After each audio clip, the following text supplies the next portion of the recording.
नमस्कार मंडळी.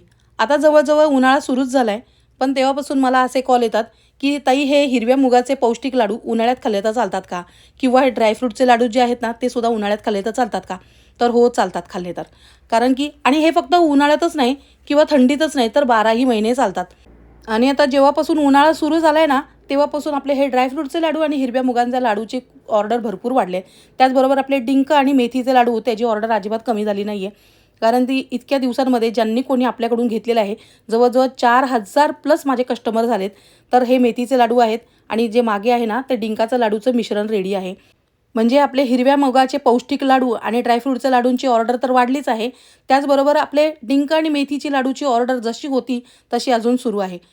आपल्याकडे जे डिंक, मेथी, ड्रायफ्रूटचे जे लाडू मिळतात, हिरव्या मुगाचे लाडू मिळतात, ते अगदी शुद्ध देशी गाईच्या तुपात मिळतं आणि हेच तूप आपल्याकडे मिळतं सुद्धा. तर तुम्हाला जर हे सर्व मागवायचं असेल ना, तर वर स्क्रीनवर नंबर दिलेला आहे. त्याच्यावरून तुम्ही मागवू शकता. फक्त WhatsApp मेसेज करा. प्लीज कॉल करू नका. कारण कॉल उचलायला कोणालाच वेळ नाही आहे. आता या ज्या ताई आहेत ना, यांनी सर्व प्रकारचे लाडू अर्धा-अर्धा किलो आणि सर्व प्रकारचे मसाले अर्धा-अर्धा किलो आणि तूप 1 किलो असं घेतलेलं आहे. तर असे माझ्याकडे कस्टमर आहेत, ज्यांना सर्व प्रकारच्याच वस्तू हव्या असतात, जसं की मसाले, लाडू आणि तूप. तर त्याच्यामुळे मी बॉक्समधूनच देते आणि काही जणांचे फक्त लाडू असतात, डिंकाचे, मेथीचे, ड्रायफ्रूटचे असं. त्याच्यामुळे मी हे एकच पॅकिंग ठेवलेलं आहे. मसाले जरी असले तरी, तूप जरी असलं तरी आणि लाडू असले तरीसुद्धा याच बॉक्समधून जातात. तर आता थोडक्यात सांगते आपल्याकडे काय-काय मिळतं. तर डिंक, मेथी, ड्रायफ्रूट, हिरव्या मुगाचे लाडूसुद्धा मिळतात. शेंगदाण्याचे ड्रायफ्रूट घालून लाडू मिळतात. म्हणजे माझ्याकडे 5 प्रकारचे लाडू मिळतात. त्याचबरोबर 5 प्रकारचे मसाले मिळतात.